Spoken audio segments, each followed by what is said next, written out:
طاہر گورا کے شو بلا تکلف میں میں حلیمہ سعدیہ آپ کو خوش آمدید کہتی ہوں۔ آج کے شو میں بات چیت کا آغاز ہم کریں گے امریکہ میں سابق صدر ڈونلڈ ٹرمپ پر ہونے والے قاتلانہ حملے کے حوالے سے اور تجزیہ کریں گے کہ اس حملہ کے بعد امریکی سیاست اور انٹرنیشنل سیاست پر کیا اثرات مرتب ہو سکتے ہیں۔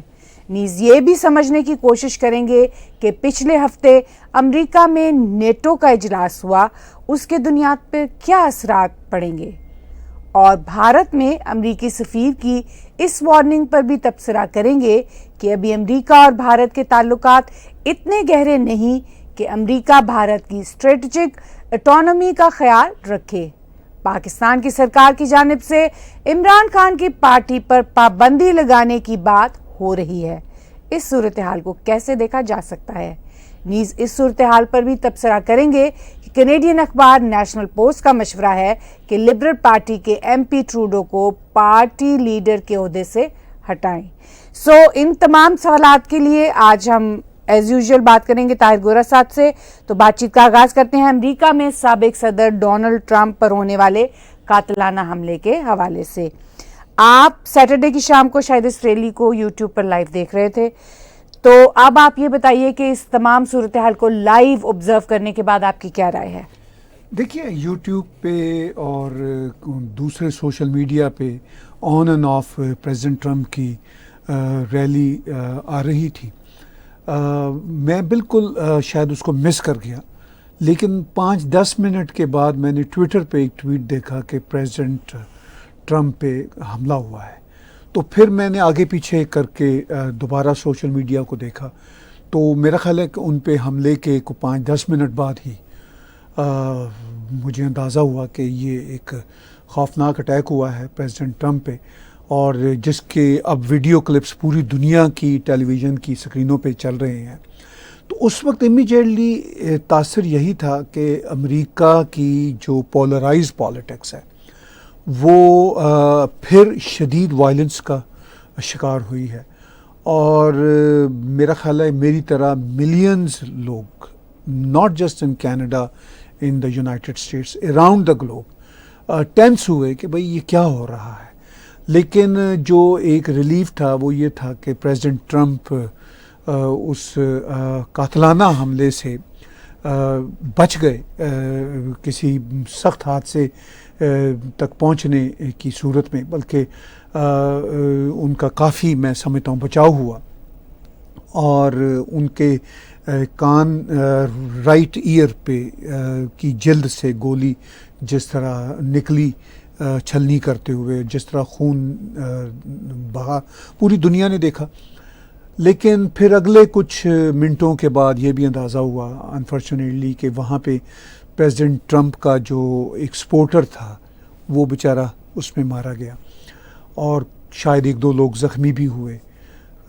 پھر یہ بھی پتہ چلا کہ جو شوٹر ہے، جو میتھیو کروکس کے نام کا ایک لڑکا 20 سالہ، وہ بھی سیکرٹ سروس کی فائرنگ سے مارا گیا ہے۔ اور امیجیٹلی سوشل میڈیا کی وجہ سے میں یہ کہوں کہ آدھے گھنٹے میں اتنا کچھ وہاں پہ پھیلا، کانسپیریسی تھیوریز بھی پھیلیں، اور اس کے ساتھ ساتھ ایک ویڈیو کلپ یہ بھی امیجیٹلی سامنے آیا جس میں کہا گیا، ایک سپورٹر کہہ رہا تھا کہ میں نے ایک شخص کو رائفل لے کر اوپر جاتے ہوئے دیکھا اس عمارت پہ۔ تو جو میرے تاثرات بنتے ہیں وہ یہ تھا کہ یہ پینسلوینیا کے ایک علاقے میں ہونے والی ریلی تھی، ایک کاؤنٹی تھی، کوئی بہت بڑا شہر تو تھا نہیں، اور اس کاؤنٹی میں کوئی عمارتیں بھی بہت نہیں تھیں۔ تو وہاں پہ کچھ جو کاؤنٹی کے بارنز ہوتے ہیں جہاں پہ غلے کو یا پشوؤں کو یا جن کو ہم کہتے ہیں جانوروں کو رکھا جاتا ہے، تو اس طرح کی کچھ 2-4 عمارتیں تھیں۔ ایک وہ پوڈیم تھا جس پہ پریزیڈنٹ ٹرمپ کھڑے تھے، سیکیورٹی تھی آس پاس۔ تو میں یہ سوچنے پر مجبور ہوا کہ بھئی یہ کیسے ہوا، یا تو یہ ہو کہ کسی شکاگو، نیو یارک کی شہر میں بہت ساری ہزاروں بلڈنگوں کے بیچ میں صدر ٹرمپ بات چیت کر رہے ہوں تو کسی بلڈنگ سے کوئی شخص نشانہ ان کا لے. اتنی مطلب گاؤں نما کاؤنٹی میں, ہاں ریموٹ ایریا میں, امریکہ میں مطلب کاؤنٹیز بہت وائبرنٹ ہیں, آئی ڈو انڈرسٹینڈ, لیکن ایک کاؤنٹی میں ان کی ریلی ہو رہی ہے, جلسہ ہو رہا ہے, اس میں ایک شخص جا رہا ہے اور اس کے بارے میں پھر یہ بھی بعد میں ایک آئی وٹنس نے بتایا کہ وہ ایک جو شخص جا رہا تھا اس کو رائفل لے کر جاتے بھی دیکھا اور اس نے پولیس کو وارن بھی کیا. تو بہرحال اس سے یہ اندازہ ہے کہ امریکہ کی جو سیاست ہے وہ کتنی وائلنس کا شکار ہے, کتنی ڈیوائیڈڈ ہے. تو بالکل سیٹرڈے کو شوق میں نہ صرف میں, پوری دنیا چلی گئی, کیونکہ یہ میرا خیال ہے صدر کینیڈی پر قاتلانہ حملے کے بعد جی یہ اس طرح کا کوئی واقعہ امریکہ کی ہسٹری میں ہوا ہے کہ جس میں کہ اتنے کھلے عام کسی ایکس پریزیڈنٹ ہی صحیح اس کے اوپر اس طرح, کیونکہ امریکہ بہت زیادہ اسٹرانگ ان معاملات میں, لا اینڈ آرڈر کے معاملات میں سمجھا جاتا ہے. جی مطلب اب یہ ہے کہ امریکہ سمجھا تو جاتا ہے لا اینڈ آرڈر کے معاملات میں بہت اسٹرانگ, مگر امریکہ میں وائلنس بہت ہوتا ہے. شوٹنگ کے ہم آئے دن واقعات سنتے رہتے ہیں, چونکہ وہاں پہ جو گن کنٹرول کا معاملہ ہے وہ بھی ایک پولیٹیکل معاملہ ہے. ریپبلکن پارٹی کا کہنا ہے جی کہ کوئی گن کنٹرول نہیں ہونا چاہیے. ڈیموکریٹس کا کہنا ہے کہ جو ڈیموکریٹس کے رورل کانسٹیچوئنسیز کے لوگ ہیں وہ کہتے ہیں گن کنٹرول کا کوئی ایشو نہیں ہونا چاہیے, کوئی اس پہ پابندی نہیں ہونی چاہیے. مگر جو ان کے اربن علاقوں کے ریپرزنٹیٹیوز ہیں, چاہے وہ سینیٹرز ہوں چاہے وہ کانگریس مین ہوں, وہ پابندی کی بات کرتے ہیں. تو خیر یہ تو ایک الگ بحث ہے. یہ ڈیوائیڈڈ پالیٹکس کا بیسیکلی مطلب صرف یہ پالیٹکس کی ڈویژن نہیں ہے, یہ سوسائٹی کا بھی ایک رویہ ہے. مطلب میں اس میں جو امریکنز ہیں ان کے جو پوائنٹ آف ویو ہیں ان کی رسپیکٹ کرتا ہوں, لیکن جو پولرائزیشن ہم کچھ سالوں سے پالیٹکس میں دیکھ رہے ہیں, پہلے بھی رہی ہے پولرائزیشن, کوئی امریکہ میں نہیں ہے. ابراہیم لنکن کا مرڈر, جان ایف کینیڈی کا مرڈر, اور پھر بہت سارے سینیٹرز اور کانگریس مین پہ بھی کئی طرح کے حملے ہوتے رہے ہیں. ابھی ریسنٹلی بھی کچھ سال پہلے ہوئے ہیں. تو وہاں پہ جو پولیٹیکل وائلنس ہے وہ انفارچونیٹلی ہے, اور اب یہ ہے کہ اس لیول پہ پولیٹیکل وائلنس جائے گا کہ پریزیڈنٹ ٹرمپ جو اگلا الیکشن بھی لڑ رہے ہیں, ایک بار پریزیڈنٹ بھی رہ چکے ہیں, فارمر پریزیڈنٹ ہونے کے باوجود ان کو پریزیڈنٹ ٹرمپ کہا جاتا ہے, اس لیے کہ وہ امریکہ میں جو بھی ایک بار پریزیڈنٹ رہتا ہے اس کے ساتھ یہ لگ جاتا ہے دم چھلا کہ وہ پریزیڈنٹ ہے. اس شوٹنگ کے فوراً بعد سوشل میڈیا پر کانسپریسی تھیریز بہت زیادہ چلنی شروع ہوئیں. آپ ان تھیریز کو کیسے دیکھتے ہیں؟ اور اسی کے ساتھ ساتھ یہ بھی سوال اٹھ رہے ہیں کہ 20 سالہ قاتل میتھیو کروکس پاس والی عمارت کی چھت پر کیسے پہنچا؟ تو یہ سوالات آپ تھوڑا سا آپ نے ان کو ٹچ بیس کیا, ان کو دوبارہ ذرا ایلیبوریٹ کیجئے کہ یہ کیا پاسبلٹیز ہیں اور ان کا کیا امپیکٹ ہے. دیکھیے پہلے تو ہم کانسپریسی تھیوریز کی طرف آتے ہیں. بہت ساری کانسپریسی تھیوریز امریکہ میں ہیں. ایک تو جو صدر ٹرمپ کے مخالفین ہیں ان کی یہ کانسپریسی تھیوریز ہے کہ جی یہ صدر ٹرمپ نے پاپولر ہونے کے لیے خود ہی کروایا, یہ ان کا آرکیسٹریٹڈ ہے. دوسری کانسپریسی تھیوری جو صدر ٹرمپ کے حامی لوگ ہیں ان کی یہ ہے کہ یہ ڈیپ اسٹیٹ کا کام ہے, اور جو لیفٹسٹ ہیں امریکہ کے وہ صدر ٹرمپ کو مارنا چاہتے تھے. اب میں ان دونوں کانسپریسی تھیوریز کی طرف آتا ہوں. پہلی جو یہ کانسپریسی تھیوری آپ کو سوشل میڈیا پہ چلے گی, اور ایون پاکستان, بھارت, ادھر ادھر کے لوگ بھی اس طرح کی کانسپریسی تھیوریز چلا رہے ہیں. چلیے وہ جو دیش ہیں امریکہ سے دور ہیں ان کے ہاں جو کانسپریسی تھیوریز چل رہی ہیں وہ میں ابھی نہیں ٹچ کرتا. خود امریکہ کے اندر امریکی اتنی زیادہ کانسپریسی تھیوریز چلا رہے ہیں, میں ان کو ٹچ کرتا ہوں. اب جن کا یہ کہنا جی کہ یہ صدر ٹرمپ پہ فائر جو ہوا تھا یہ تو ایک ایسی ہی بندوق تھی, کوئی قاتلانہ بہت حملہ نہیں تھا, ان کا آرکیسٹریٹڈ تھا. میں ان سے یہ سوال پوچھتا ہوں کہ یہ صرف ان کی گڈ لک تھی صدر ٹرمپ کی کو وہ بچ گئے. اگر وہ ذرا سا بھی اس وقت وہ ایک لمحے کا بھی چھوٹا لمحہ تھا, یعنی 1 منٹ تو بہت بڑا ٹائم فریم ہوتا ہے, 1 سیکنڈ بھی بڑا ٹائم فریم ہوتا ہے, وہ 1 سیکنڈ کا فریکشن تھا جس میں وہ گولی آئی اور ان کے کان کو چھید کے چلی گئی. اگر ان کا کان تھوڑا سا ادھر ہوتا یا یوں منہ ہوتا تو وہ گولی سیدھے ان کے گال پہ یا ان کی ناک پہ لگ سکتی تھی اور فیٹل ہو سکتی تھی. تو صدر ٹرمپ اور ان کے حامی کیوں اس طرح کا ڈرامہ رچائیں گے؟ نمبر 1. نمبر 2, اگر وہ ایسے ہی ان کا اپنا ڈرامہ تھا تو اس ڈرامے کے نتیجہ میں ایک اور شخص وہاں پہ انسٹنٹلی کیوں بیچارہ مرا؟ چونکہ ایک فائر نہیں ہوا تھا، اسی ایک بندوق سے جو میتھیو کروکس چلا رہا تھا کئی فائر ہوئے، اور وہ جو مطلب ایک شخص مارا گیا، ایک دو زخمی بھی ہوئے. تو آفٹر آل اگر وہ بندوق صرف شکار کی بندوق تھی تو پھر یا ان کا کوئی ڈرامہ تھا صدر ٹرمپ، تو وہ بیچارہ شخص کیوں مارا گیا؟ اچھا، اب دوسری طرف کی کانسپریسی تھیوری، ریپبلکن کے لوگ کہتے ہیں کہ جی یہ ڈیپ اسٹیٹ کا کام تھا. اب مجھے نہیں پتا اس تھیوری کے پیچھے ان کے پاس کیا شواہد ہیں، مگر اتنی بات تو میں بھی سمجھ سکتا ہوں کہ وہ جو 20 سالہ میتھیو کروکس تھا وہ کوئی اکیلا شخص تھا. میں یہ سمجھنے کی کوشش کر رہا ہوں، آئی ڈونٹ نو کہ ایک 20 سالہ شخص جس کے بارے میں بتایا جاتا ہے وہ ریپبلکن کا ممبر بھی تھا. اچھا، یہ بھی لیفٹسٹ کہہ رہے ہیں بھائی وہ تو ریپبلکن کا ممبر تھا تو اس کا مطلب یہ ہے کہ یہ گولی اس نے ڈرامہ رچانے کے لیے کی تھی. بھائی وہ 20 سالہ لڑکا تھا، چاہے وہ ریپبلکن کا سپورٹر تھا یا اس کا بعد میں مخالف ہو گیا، وہ اتنا میچور نہیں تھا پولیٹیکلی کہ وہ اتنی بڑی پلاننگ کر سکتا. پھر جو کانسپریسی تھیوریز ہیں، جو سوالات بھی اٹھ رہے ہیں سیکیورٹی کے حوالے سے، وہ بھی جڑے ہوئے ہیں ان کانسپریسی تھیوریز کے ساتھ، کہ آفٹر آل جب ایک شخص نے دیکھا کروکس کو رائفل لے کر اوپر چھت پہ جاتے ہوئے، جیسا میں نے کہا وہ صرف تین بارنز تھیں وہاں پہ، یعنی چھوٹی عمارتیں جہاں پہ مویشیوں کو رکھا جاتا ہے، جہاں پہ لوگ اپنا چارہ رکھتے ہیں، اس طرح کے بارنز ہوتے ہیں. تو اس میں وہ اوپر گیا ہے اور ایک شخص نے دیکھا ہے، اس نے پولیس کو انفارم بھی کیا ہے. تو یہ سوالات خود امریکی ٹیلی ویژن اٹھا رہے ہیں کہ آفٹر آل کیوں صدر ٹرمپ کو پہلے ہی ریلی سے نکالا نہیں گیا. اچھا، تو کیا پھر اب یہ کانسپریسی تھیوری ریپبلکنز کہہ رہے ہیں کہ بھئی اس میں ڈیپ اسٹیٹ انوالو ہے.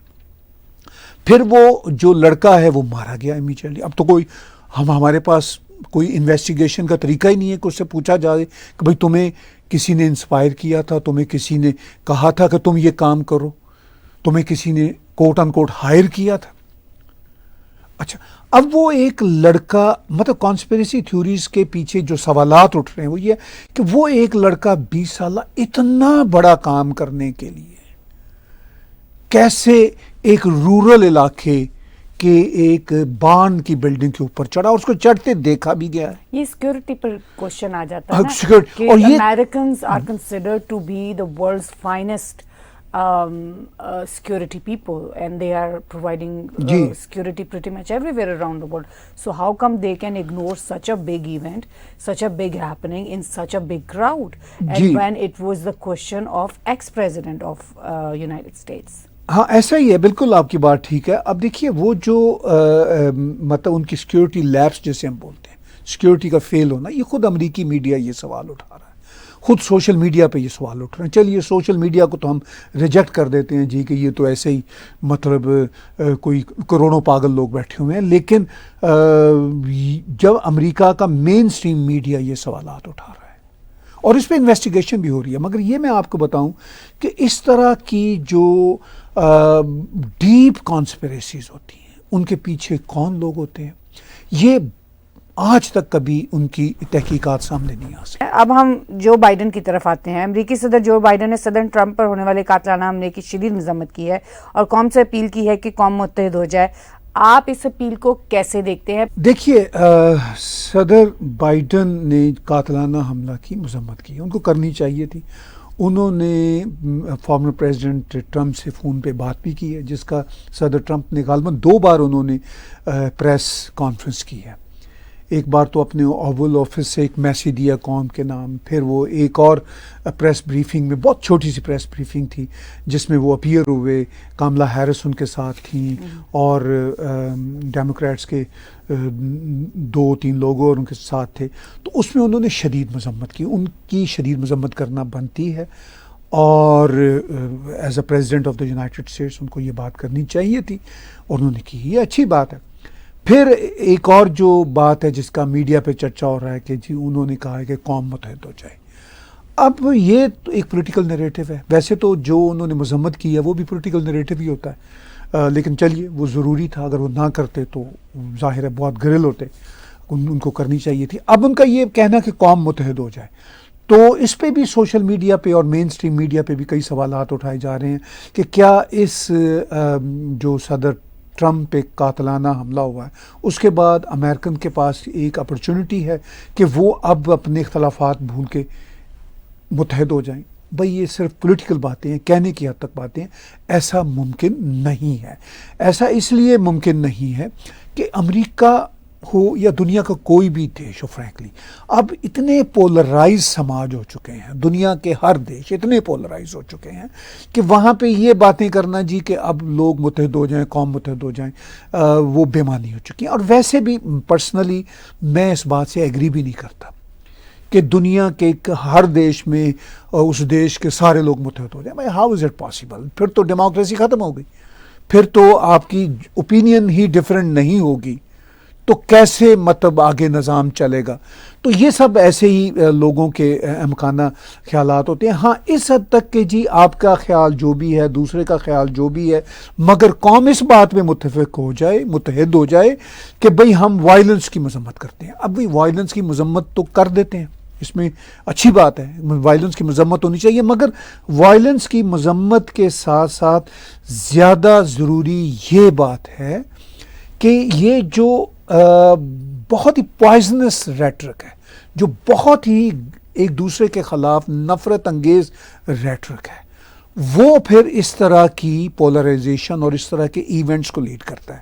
میں یہ نہیں کہتا کہ صرف ڈیموکریٹس نے ہی پریزیڈنٹ ٹرمپ کے خلاف بڑا زہریلا نیریٹو بنایا ہے، ریپبلکنز نے بھی ڈیموکریٹس کے خلاف بڑا زہریلا نیریٹو بنایا. یہ دونوں طرف ہی ہے اور یہ ہر دیش میں دونوں طرف چلتا رہتا ہے. وہ جو زہریلا نیریٹو ہوتا ہے اس میں اگر کوئی میچورٹی آ جائے پولیٹیکل سرکلز میں تو اس میں تھوڑی کمی کریں، اس میں کوئی تھوڑی سی عقل کی باتیں کریں. ابھی ہم نے دیکھا انگلینڈ میں الیکشن ہوئے، جس طرح انگلینڈ کے فارمر پرائم منسٹر رشی سوناک نے نئے آنے والے پرائم منسٹر سٹارمر کو ویلکم کیا، یہ ہے میچور طریقہ. تو انگلینڈ میں ہم نے ابھی ریسنٹلی ان ریسنٹ ایئرز میں کافی میچور طریقہ دیکھا ہے. فرینکلی دنیا کی یہ جو ڈیموکریسی ہے اس میں انگلینڈ بہت سویلائزڈ ہے اپنے تمام تر ایشوز کے باوجود. تو انگلینڈ میں ہم نے یہ دیکھا، یہ امریکہ میں نہیں ہے. کینیڈا میں ریلیٹیولی پھر بھی بہتر ہے، میچور ہے، یا ایک ریسپیکٹ ہے پارٹیوں کی ایک دوسرے کے لیے. ٹھیک ہے ایک دوسرے کے خلاف بیانات بھی چلتے رہتے ہیں. امریکہ میں حد ہو چکی ہے. امریکہ میں ہم نے صرف یہ صدر ٹرمپ کے زمانے میں نہیں دیکھا. آپ کو میں نے یاد دلایا، آپ نے بھی یاد دلایا، صدر کینیڈی کا آپ قتل کا واقعہ دیکھ لیجئے، ابراہیم لنکن کا دیکھ لیجئے، اور بھی بے تحاشا واقعات ہیں. تو امریکہ میں جو ہے نا نفرت وہ شدید پائی جاتی ہے ایک دوسرے کے لیے. تو اب اس میں پریزیڈنٹ جو بائیڈن کا یہ کہنا کہ قوم متحد ہو جائے، قوم کو متحد ہونے کی اس طرح ضرورت نہیں ہوتی، سویلائزڈ ہونے کی ضرورت ہوتی ہے. ان کا زور اس بات پہ ہونا چاہیے کہ قوم سویلائزڈ ہو جائے. فرینکلی امریکن پالیٹکس میں امریکن جو سویلائزڈ رویہ ہے نا وہ کافی کم ہو چکا ہے.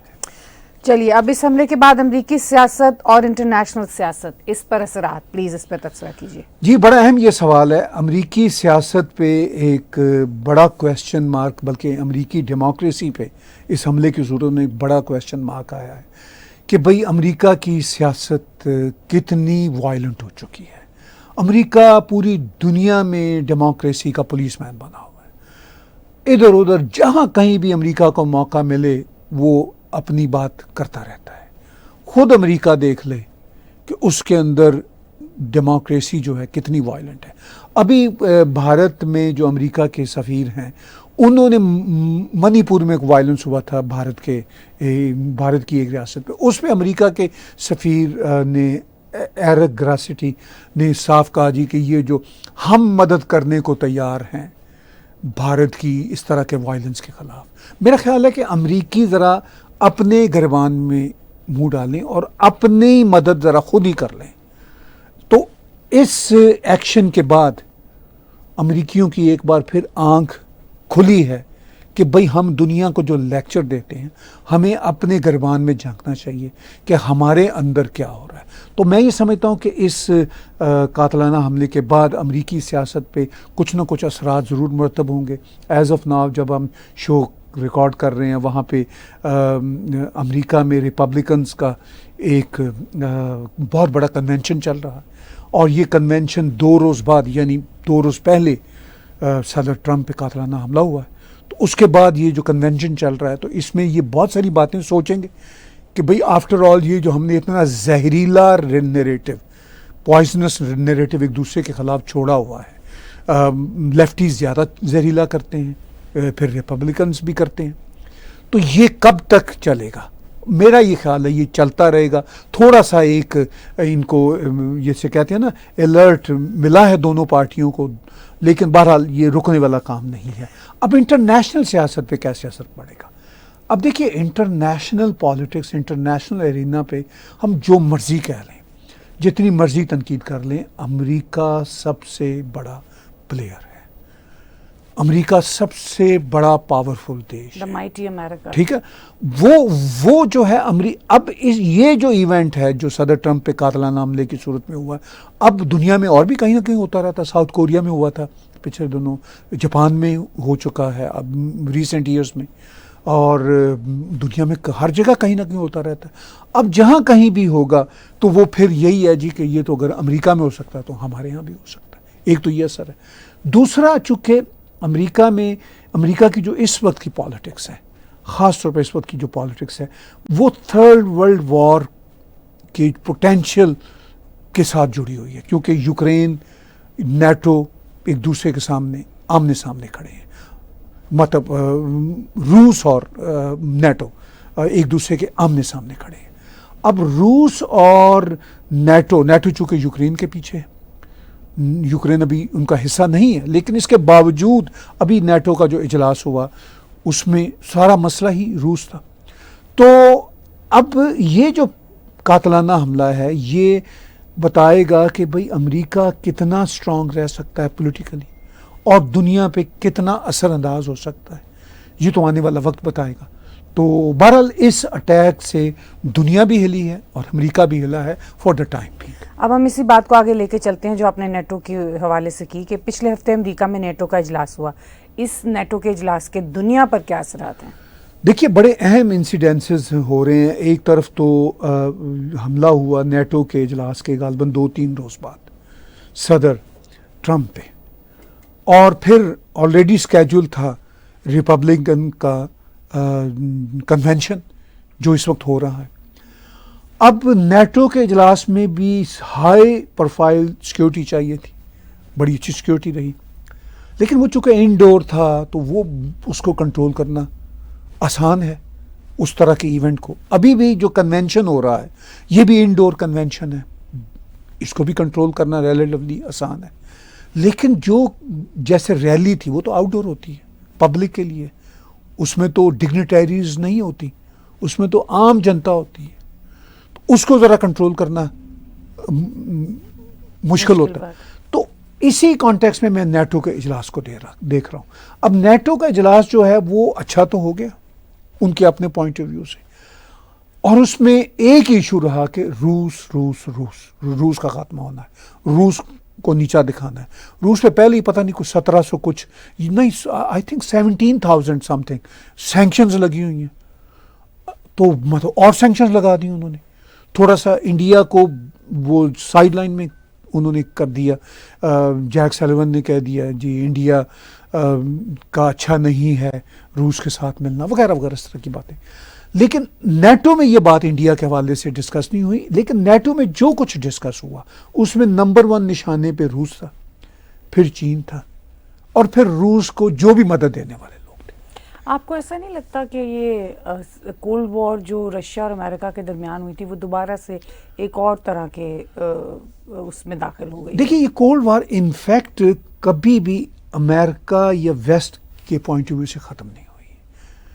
کولڈ وار پہلے سوویت یونین کے خلاف ہوتی تھی، 1991 میں سوویت یونین ٹوٹا، اور اس کے بعد نیٹو جو بنی تھی آج سے 75 سال پہلے، وہ اسی سوویت یونین کے خلاف بنی تھی۔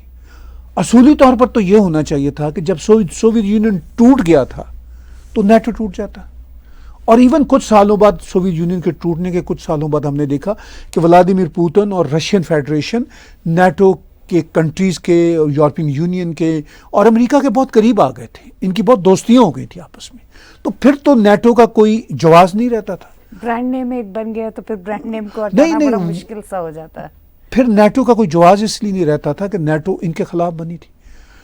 اب نیٹو پھر بھی رہی، پھر رشیا کے جو کانفلکٹس تھے وہ جارجیا کے ساتھ، یوکرین کے ساتھ چلے، پھر انہوں نے کرائمیا پہ قبضہ کر لیا۔ کرائمیا پہ رشیا کے قبضے کے بعد بھی یورپین یونین کے بہت اچھے تعلقات رہے روس کے ساتھ، اور امریکہ کے بھی ریزنیبل تعلقات رہے۔ پھر یہ مطلب ہم نے وار آن ٹیرر وہ 2001 سے دیکھنا شروع کیا تو نیٹو اس طرح بزی ہو گیا۔ پھر چائنا کے ساتھ بھی یورپین یونین کے اور امریکہ کے بہت اچھے تعلقات تھے، یہ بھی کوئی جواز نہیں تھا جی کہ امریکہ کے چائنا کے خلاف یہ نیٹو تھا۔ چائنا کے ساتھ تو ان کے بہت اچھے تعلقات ہو چکے تھے، بہت اچھی ٹریڈ ہو رہی تھی۔ یہ تو 10-12 سال سے تعلقات خراب ہونا شروع ہوئے، اور خاص طور پر 8 سالوں سے تعلقات زیادہ خراب ہوئے۔ اب روس کے حملے یوکرین پر کے بعد نیٹو دوبارہ سے بہت زیادہ ایکٹیو ہو گئی، حالانکہ اس بیچ میں کوآڈ بھی چلتی رہی، کوآڈ کا اجلاس بھی اس مہینے کے آخر میں ہو رہا ہے۔ تو اینی ہاؤ نیٹو کا جو اجلاس ہوا اس کو میں سم اپ کرتے ہوئے، اس کے دنیا پہ یہ اثرات اب مرتب ہو رہے ہیں کہ نیٹو ایک بار سے پھر ایک ریالٹی ہے، اور جو ان دیش ان کے حق میں نہیں ہے، جیسے چین ہو گیا، روس ہو گیا، نیٹو ان کے خلاف کھڑی ہے، روس کے خلاف آلریڈی کھڑی ہے، نیٹو نے بیانات بھی دے دیے روس کے خلاف بھی اور چائنا کے خلاف بھی۔ تو اب یہ جو آپ کا بنیادی سوال کہ کیا یہ کولڈ وار ہے، یہ میں یہ کہوں گا کہ یہ کولڈ وار سے اب زیادہ کا ہے معاملہ، یہ کولڈ وار سے پوٹینشیل تھرڈ ورلڈ وار کے بیچ والی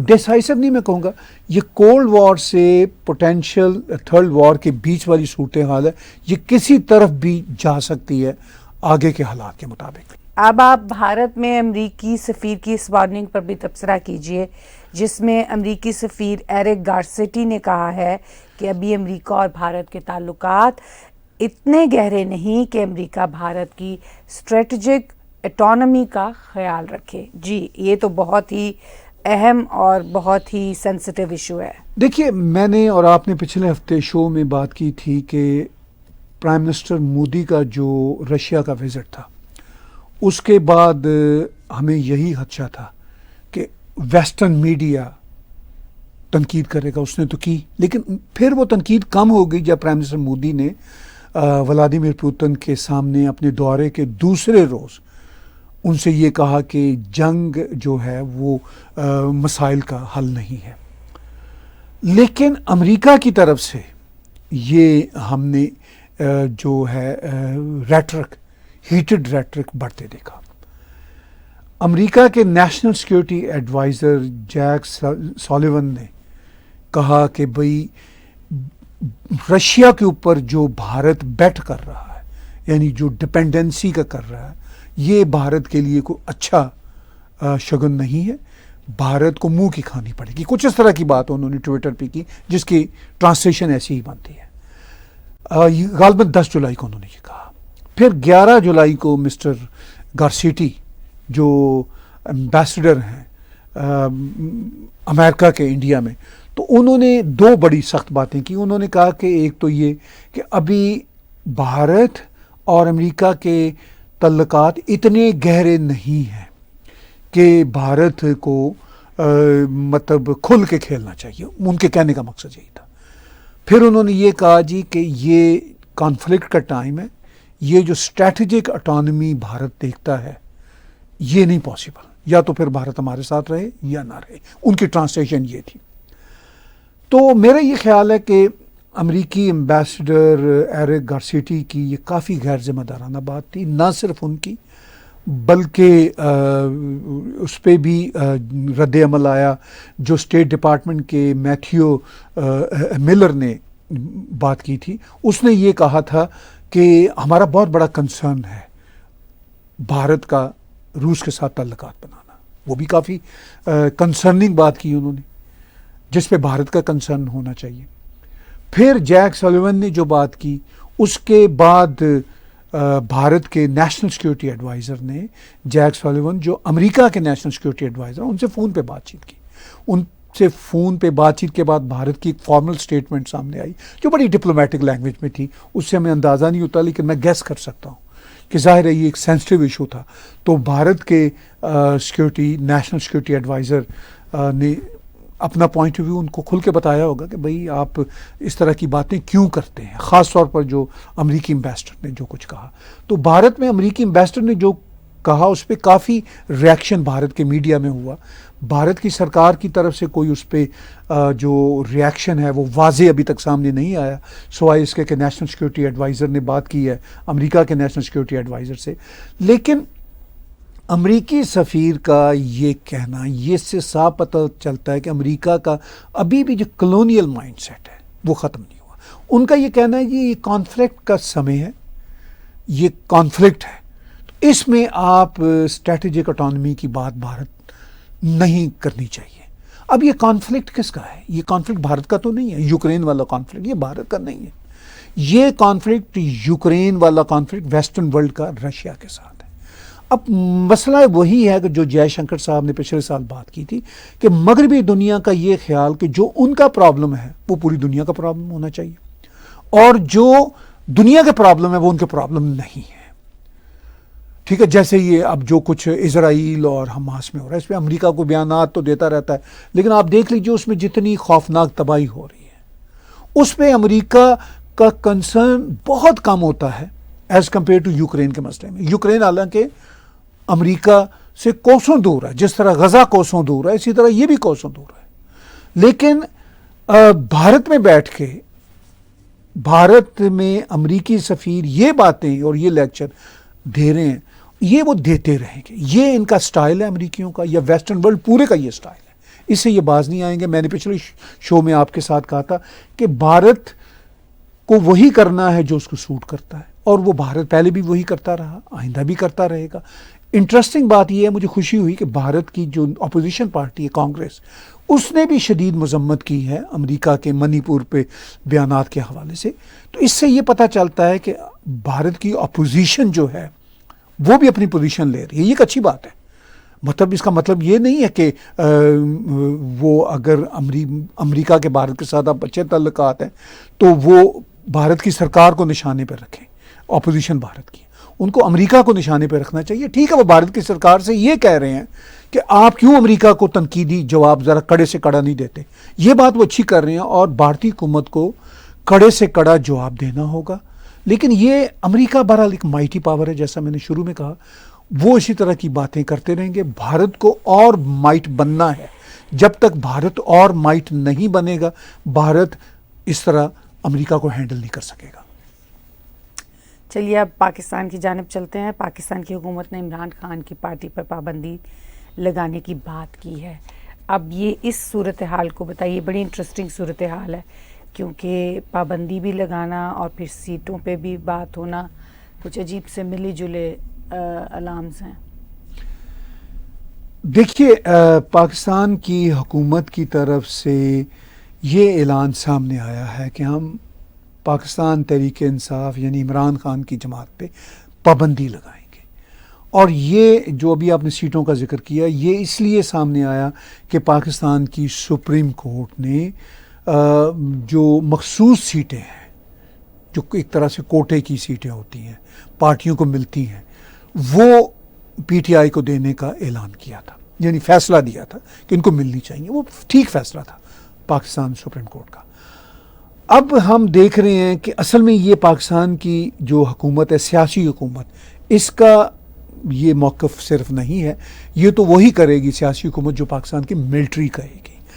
پاکستان تحریک انصاف کی، پاکستان کی ملٹری کی جو اس وقت کی قیادت ہے، ان کے ساتھ ٹھنی ہوئی ہے، اور جو پاکستان کی عدالتیں ہیں وہ بھی ڈیوائڈ ہیں، جج بھی ڈیوائڈ ہیں، لیکن جو اوور آل دکھ رہا ہے کہ وہ تحریک انصاف کا ساتھ دے رہے ہیں، اور زیادہ تر جو ساتھ دے رہے ہیں وہ جائز بھی دے رہے ہیں۔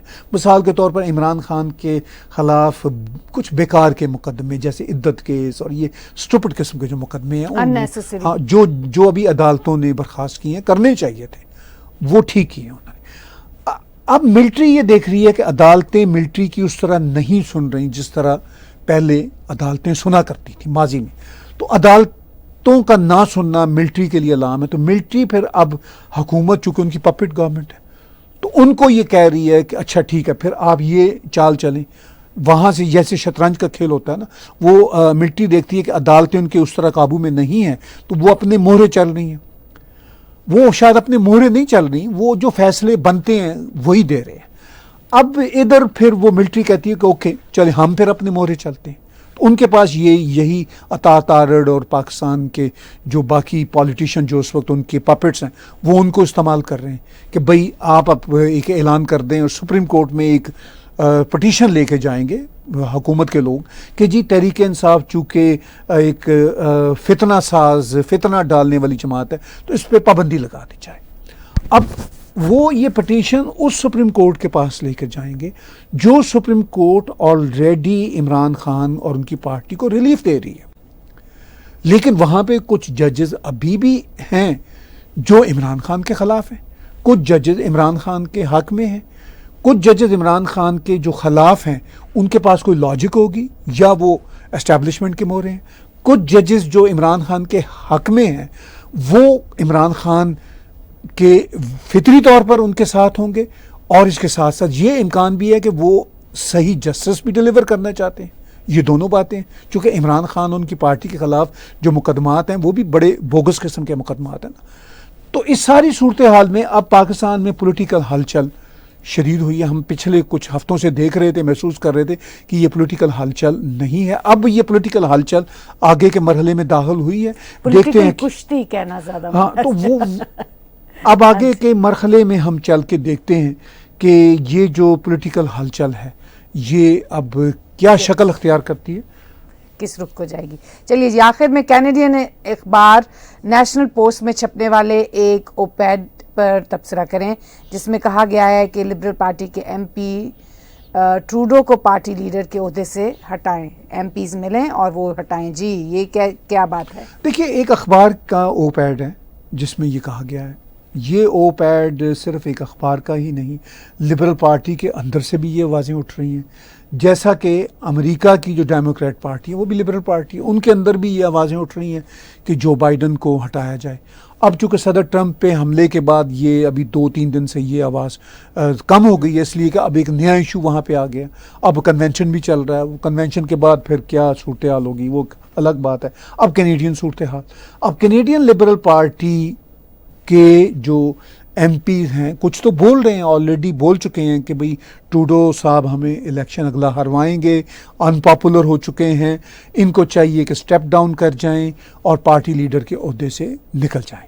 اب نیشنل پوسٹ جو اخبار ہے وہ تھوڑا سا کنزرویٹو لینڈ اخبار ہے، مگر یہ ایک اچھا اوپیڈ تھا، میں نے پڑھا اس اوپیڈ کو، تو اس میں صرف انہوں نے یہ کچھ زور نہیں دیا، انہوں نے مشورہ دیا ہے کہ بھئی چونکہ ٹروڈو ان پاپولر تو ہو چکے ہیں تو ان کو اب نکل جانا چاہیے پارٹی کی لیڈرشپ سے۔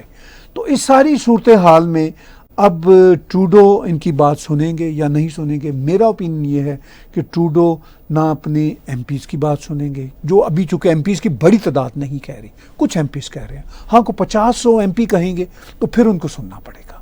ایون 20-30 ایم پیز بھی اگر نکل آئیں اور بات کریں تو پھر بھی وہ سنیں گے، لیکن ابھی 20-30 ایم پیز بھی سامنے نہیں، اگر 50 ایم پیز آ جاتے ہیں پھر ٹروڈو پہ پریشر ہوگا۔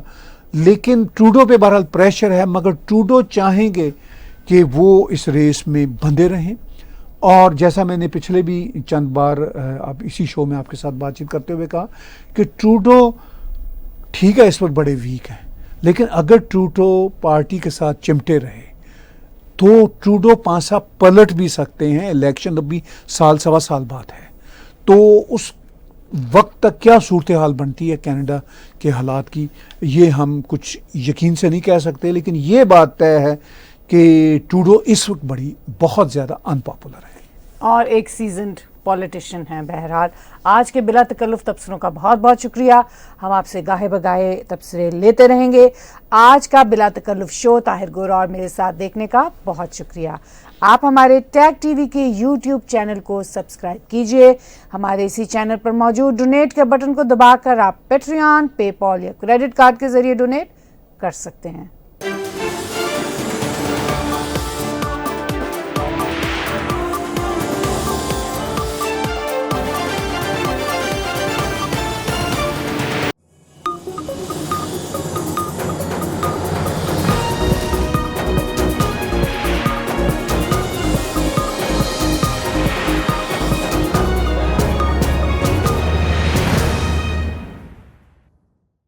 Subscribe Tag TV YouTube channel and press the notification button.